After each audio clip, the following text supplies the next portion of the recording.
ছৈয়দাবাদ তৈয়বিয়া এতিমখানা পুনরায় চালুর লক্ষ্যে গাউছিয়া কমিটির প্রস্তুতি সভা সম্পন্ন।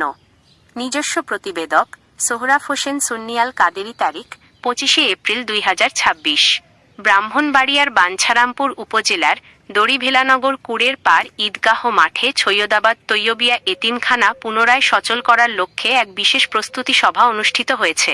গাউছিয়া কমিটি বাংলাদেশ 6 ফুল্লাকান্দি ইউনিয়ন শাখার উদ্যোগে আজ 25 এপ্রিল শনিবার দুপুর 12টা থেকে দড়িভেলানগর কুড়ের পাড় ঈদগাহ মাঠে এই দ্বিতীয় প্রস্তুতি সভাটি সম্পন্ন হয়। বীর মুক্তিযোদ্ধা ডাক্তার আব্দুল কুদ্দুস সরকার এর সভাপতিত্বে অনুষ্ঠিত এই সভায় প্রধান অতিথি হিসেবে উপস্থিত ছিলেন বিশিষ্ট সমাজসেবক ও শিক্ষানুরাগী মোহাম্মদ নাছির মাস্টার। পুরো সভাটি অত্যন্ত দক্ষতার সাথে পরিচালনা করেন জাহাঙ্গীর আলম।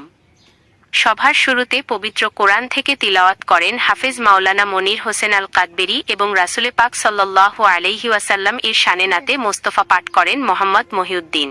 উক্ত সভায় গাউছিয়া কমিটি বাংলাদেশ 6 ফুল্লাকান্দি ইউনিয়ন শাখার সদস্যবৃন্দ ছাড়াও দড়িভেলানগর গ্রামের পীর ভাই ও স্থানীয় গণ্যমান্য ব্যক্তিবর্গ উপস্থিত ছিলেন। সভার শৃঙ্খলা ও সার্বিক ব্যবস্থাপনায় স্বেচ্ছাসেবক হিসেবে গুরুত্বপূর্ণ দায়িত্ব পালন করেন দড়িভেলানগরের একঝাঁক উদ্যমী যুব সমাজ।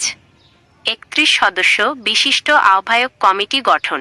এতিমখানাটির কার্যক্রম সুশৃঙ্খল ও গতিশীল করার লক্ষ্যে উপস্থিত সকলের সর্বসম্মতিক্রমে 33 সদস্য বিশিষ্ট একটি শক্তিশালী আহ্বায়ক কমিটি গঠন করা হয়েছে।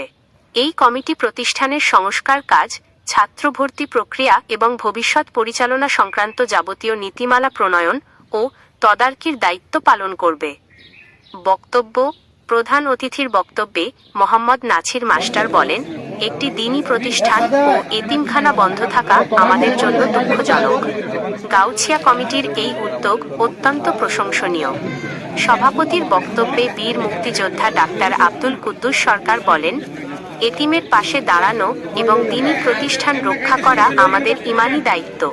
নবগঠিত এই আহ্বায়ক কমিটি দ্রুততম সময়ের মধ্যে এতিমখানাটি সচল করতে কার্যকর ভূমিকা রাখবে ইনশাআল্লাহ।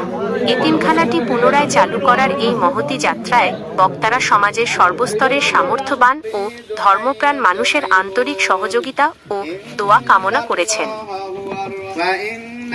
الذين ظلموا ذنوبا مثل ذنوب أصحابهم अपनी मौला का प्यारा हमारा नबी दोनों आलम का दुल्हा हमारा नबी सबसे आला वो आला हमारा नबी सबसे